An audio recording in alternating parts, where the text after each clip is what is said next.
Saya lanjutkan tentang impuls usaha energi daya mekanik dan gerak harmonik sederhana. Keterkaitan dengan teknik material ya, tadi impuls. Kalau hubungan dengan material itu ada ketahanan. Ketahanan benturan material. Kalau tentang usaha itu adakah deformasi dan kekuatan bahan, adakah perubahan bentuk? Kalau tentang energi itu apakah ada penyimpanan dan konversi atau perubahan energi dari bentuk energi satu ke bentuk energi yang lain? Kalau tentang daya itu apakah ada efisiensi thermal material tentang suhu? Kalau tentang gerak harmonis sederhana, apakah ada resonansi dan kerusakan material atau fatigue material? Nah, untuk semuanya ini impuls usaha, energi, daya mekanik, dan gerak harmonik sederhana digunakan sebagai dasar untuk mendesain motor listrik, untuk robotika, sistem tenaga, kendaraan listrik, sensor, hingga rekayasa terkait dengan bahan.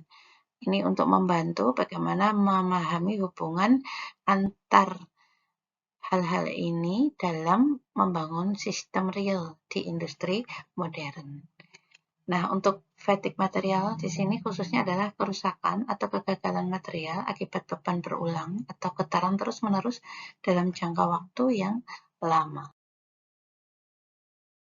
Tahapan fatigue ya, misalnya awalnya retak, kemudian perambatan retaknya semakin jauh, kemudian fracture atau patah.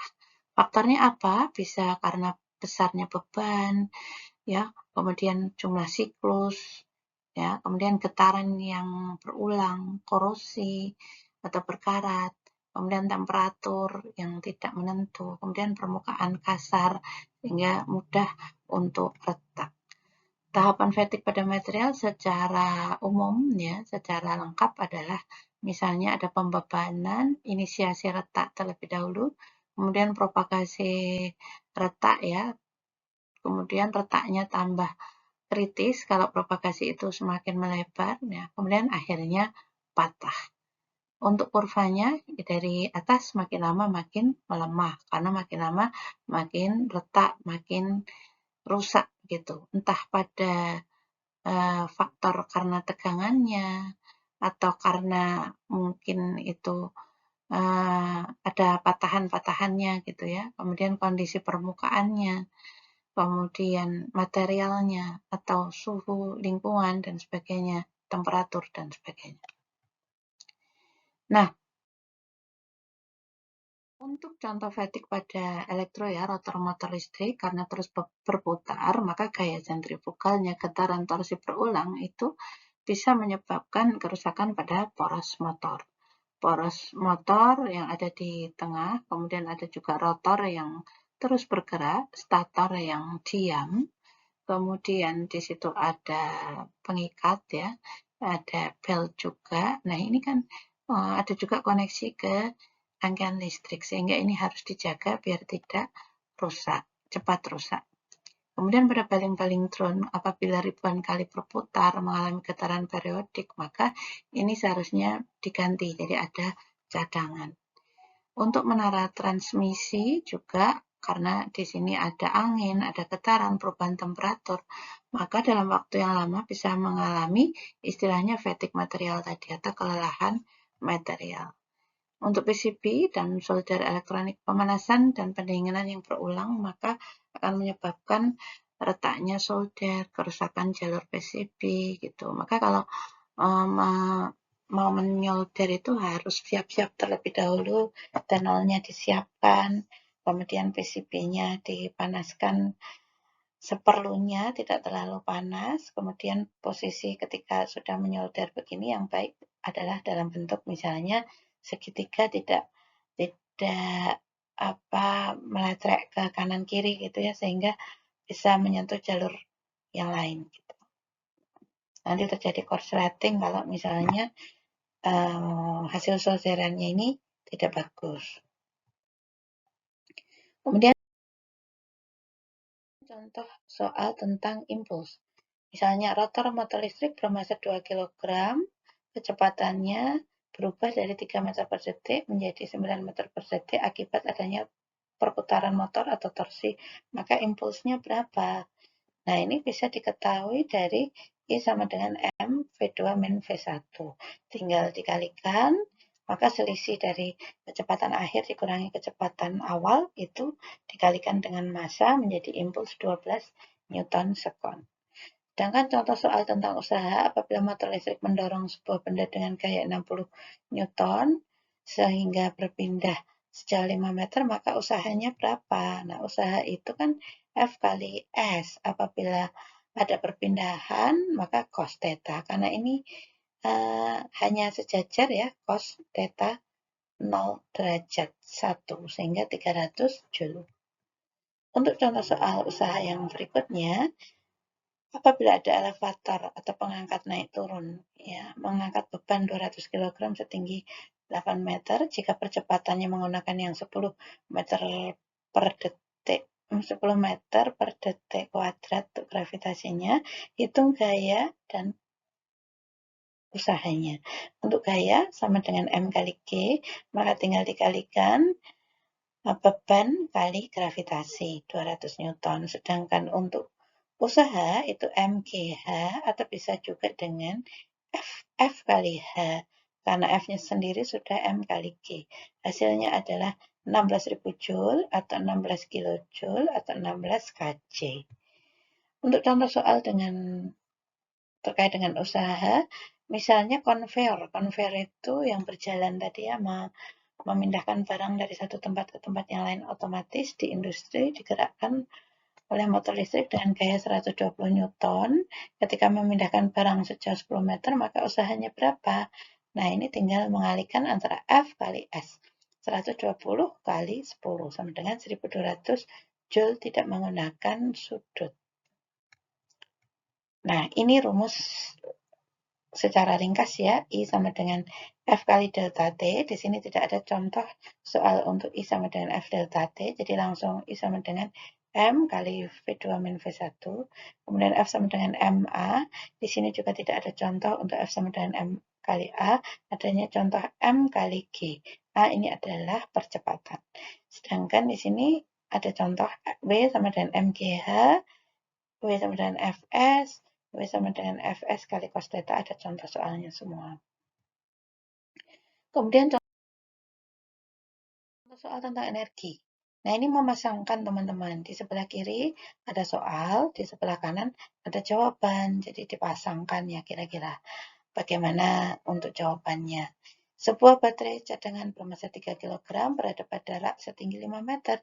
Jika gravitasi 10 meter per detik kuadrat, hitung energi potensialnya. Nah, kira-kira jawaban yang mana ini ya? Karena ini ada M, ada G, ada H, maka jawabannya ya yang di atas ini. MGH sama dengan 150 Joule. Kemudian drone bermassa 2 kg terbang dengan kecepatan 8 meter per detik pada ketinggian 10 meter. Hitung energi mekaniknya. Di sini ada M, di sini ada H. M ada H, ada juga V. Yang dicari energi mekanik.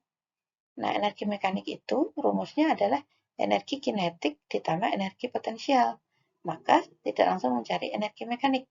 Yang pertama, dicari dulu energi kinetiknya setengah mv kuadrat sama dengan 64 Joule. Kemudian ditambah dengan energi potensial MGH sama dengan 200 Joule. Barulah ketemu energi mekanik. Nah, ini contohnya, teman-teman. Jadi, ketika mencari energi mekanik, carilah dulu energi kinetik, energi potensial ditambah sehingga mendapatkan energi mekanik 264 Joule contohnya ini. Untuk motor listrik melakukan usaha sebesar 500 Joule, menggerakkan konveyor, berapa energi yang digunakan? Kok hanya satu yang diketahui? Hanya 500 Joule, maka ya sudah, karena usaha itu sama dengan W, energi sama dengan S, dan usaha sama dengan energi, maka langsung dijawab. Usaha sama dengan energi sama dengan 500 Joule. Begitu. Nah, ini contoh konveyor. Perjalanan konveyor tidak hanya sekedar memindahkan barang, tapi juga nyortir. Mana yang ke kiri, mana yang ke kanan gitu. Bisa berdasarkan warna, bisa berdasarkan jenis dari barang yang dibawa oleh konveyor tersebut. Kemudian, contoh Soal dengan daya mekanik ini juga memasangkan yang biru dan hijau ini soalnya, yang hitam ini jawabannya. Motor konveyor memberikan gaya 150 Newton untuk memindahkan barang dengan kecepatan 4 meter per detik. Ada F, ada V. Maka rumusnya yang ada di sini. Daya mekanik sama dengan F kali V 600 watt. Kemudian sebuah elevator mengangkat beban 500 kg ini M, setinggi 12 meter ini H, dalam waktu 20 sekon T. Kemudian ada G. Nah, hitung daya mekanik. Untuk daya mekanik, ya bisa langsung dicari, tapi sebaiknya karena di sini ada MGH ya, mencari dulu berat. Nah, setelah mencari berat, MGH sama dengan 60.000 Joule, maka baru dicari dayanya adalah W dibagi dengan T, sama dengan 3000 watt tersebut. Kemudian motor brushless pada drone menghasilkan usaha 900 Joule. Ini W dalam 3 sekon, ini T. Berapa daya mekanik motor? Maka tinggal, nah kalau ini langsung W sama dengan W per T. Tidak melalui W sama dengan MGH. Nah, ingat teman-teman, 1 watt sama dengan 1 Joule per sekon. Nah, ini adalah gambaran ilustrasi kerja dari elevator dan shaft. Jadi di sini ada kontrol unitnya, kemudian ada motor elektrik, kemudian ada penggerak, governor, ada tali, ada yang untuk buka tutup begitu ya. Kemudian di sini ada karnya. Karnya di sini yang kita naiki ketika kita masuk ke lift, naik turun namanya kar. Kemudian ada kabel traveling, ya traveling kabel untuk mengantarkan ya arus listrik, kemudian counterweight guide rails, ada relnya, kemudian ada counterweight juga atau pembebanan, ada rel untuk jalannya tempat kita berpijak gitu. Selanjutnya, contoh yang kelima adalah contoh soal tentang gaya harmonik sederhana. Ini ada contoh, sebuah benda bermassa 0,5 kg digantung pada pegas dengan konstanta pegas 200 Newton per meter. Tentukan periode getaran.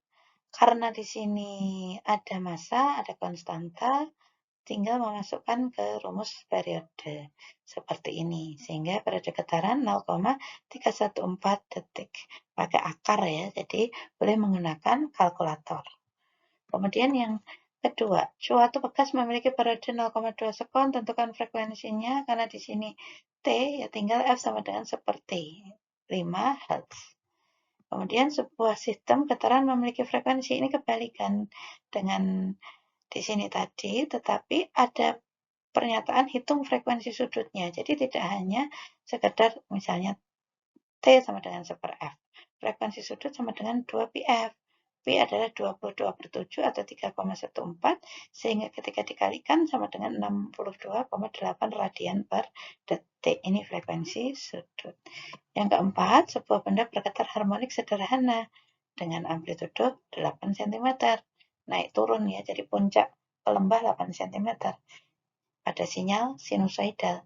Jika pada suatu saat simpangannya setengah amplitudo, tentukan simpangannya dalam meter.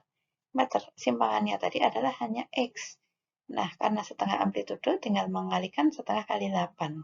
Sama dengan 4 cm, apabila dikonversi menjadi meter sama dengan 0,04 meter. Karena tanggalnya itu ke atas 2 kali. Jadi kali 10 pangkat min 2. Yang kelima, membran speaker bergetar harmonik dengan frekuensi 50 Hz. Tentukan periode getarannya. Nah, ini kebalikan dari soal yang kedua atau 5B. T sama dengan 1 per F sama dengan 0,02 sekon. Nah, ini contoh teman-teman untuk gaya harmonik sederhana pada compression. Compression ini dikompres, jadi dipadatkan, sementara kalau tension itu direnggangkan. Jadi ini berkebalikan antara compression dengan tension. Sedangkan untuk torsion itu perputaran pada bekas. Alhamdulillah, terima kasih. Semoga bermanfaat. Mohon maaf bila ada kesalahan. Wassalamualaikum warahmatullahi wabarakatuh.